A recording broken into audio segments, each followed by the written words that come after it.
Thanks for being here. We are so excited for the Artisan Club at Cotino to open, and I've been working with the team on some really unique programs that we cannot wait to deliver. These are things that only Disney can provide. So think about events and entertainment, some personal enrichment, health and wellness, and even some excursions off-site around the region. So we're thrilled for our members to be able to choose what programs are going to be best for them and what they want to do to write their next chapter of their story. So things like a painting class with a Disney artist or Disney animator, a health and wellness program inspired by Disney characters, a photography class with a National Geographic expert, or learning about history live and in person with our friends from the Walt Disney Archives like Becky here. So we are going to have a group of programs, a calendar that our members will be able to select from and experience.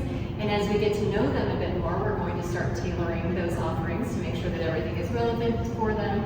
Do they have any special interests, hobbies, things that they want to do, that they want to learn about from a Disney perspective? And we will bring them in. I mentioned excursions. Those, we've got a few examples planned. Palm Springs Air Museum has Walt Disney's plane. We can't wait to take our members over there. We'll also do things like going to Disneyland, but after we bring in a creative show director to talk about a new parade or a nighttime spectacular, talk about creative concepts, how they were inspired to do something specific. And then the members will get to go and check it out, with that kind of inside information. And so we'll take them there, and then to places like the Walt Disney Archives. So we'll bring Becky and her team in to speak and to bring these very cool assets like we have here today. But we'll also take the groups over to the Walt Disney Studios lot and let them experience it there as well. And we're really excited. We've been working with Krista and her team for quite a while since this project was launched. And we're really excited to see it opening. It's been felt like a long time, but we've been involved in it from the very beginning to help kind of ideate and create these ideas for great programming that will be unique to this area. We're hoping to do some things that you can only see here for the residents that are here. And like Krista said, to become interested in what they want to see and what they enjoy and what they're particularly drawn to, which is going to be really wonderful. Another opportunity, of course, is to bring down some programs that we do in other parts of the company that other people haven't had the opportunity to see. We do a lot of programs all over the world, and it's an opportunity to bring them here to Southern California.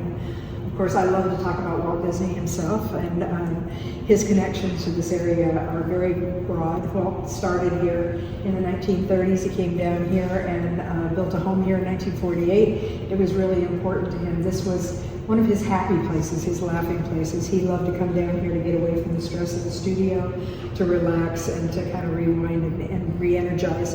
But he was also very inspired by this area. And he brought other artists down from the studio and made acquaintance with artists that lived here. And his interest in Western themes and cowboy art and things like that were something that came from his time here. So what we decided to do is to bring a few pieces down that just celebrate Walt's connections to this area.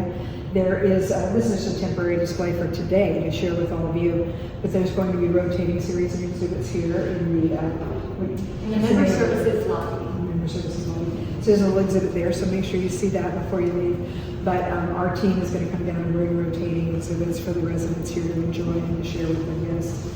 But this particular exhibit just celebrates a few things. It's film and television and parks, but also Walt's own connections to other people here in the Coachella Valley. I'll start with this one. This is a painting by a man named Clyde Forsyth. This was made in 1943, and it was given to Walt by Clyde. It's a smoke tree, and that is a plant that is indigenous to this area, very famous in this valley. But Clyde was a very famous artist in this area, especially for his Western art. And Walt really admired him as an artist, and they became really good friends. Another piece of art that I love here kind of illustrates Walt's cowboy culture interests.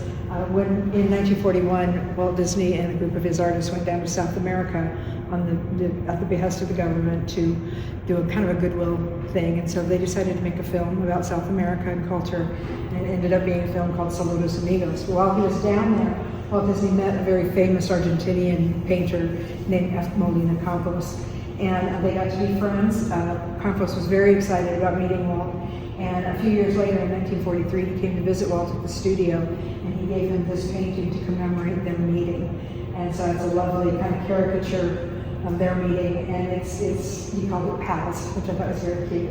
But it's signed there, to the great Walt, and cordially from him. So these are special pieces, special directly to Walt himself.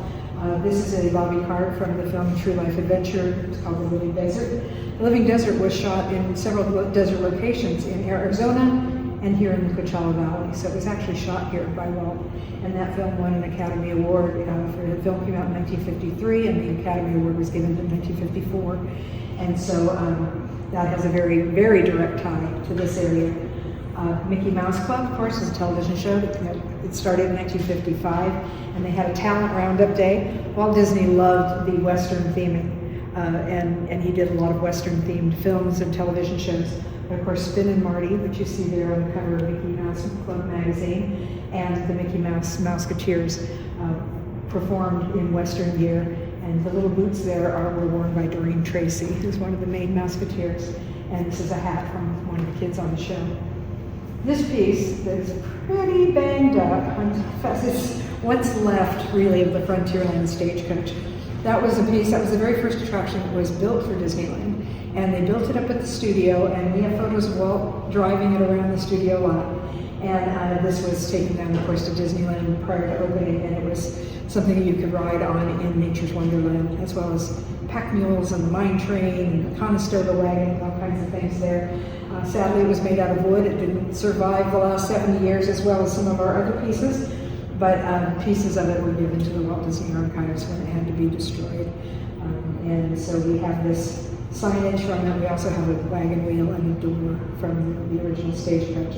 But this shows Walt's love. There are some photos in the other display. You can see a photo of Walt driving this stagecoach, and I believe that was the Palm Desert Circus, which was a very big celebration here locally from about the 1930s, I think, started in the 30s and went up to the 80s, mid-80s, yeah. So Walt and Roy both came and visited the circus and rode horses and became Grand Marshal and things like that. So they loved this desert, and they loved doing charitable work here. They loved supporting charitable work here in the valley. And of course, Walt had his lawn bowling tournaments and all of the things that he did in his vacation home here, and rode in the mountains and enjoyed life here, and flew that plane back and forth all the time. He actually also, my understanding after doing some research, is that he actually was one of the people that helped get the airport built by endorsing it and getting them to build an airport here, which of course I know he was very happy when it happened, because instead of having to drive down here from LA, the traffic wasn't so bad then, but he was able to fly down pretty quickly from Burbank and come down to visit his own home. So we plan to do lots of presentations, things about Walt, all of Walt's TV and film and everything else, and supporting these productions in any way that we can. We're excited to build upon the legacy that Walt created out in the desert, and work with our members on programs and experiences that hopefully they will remember.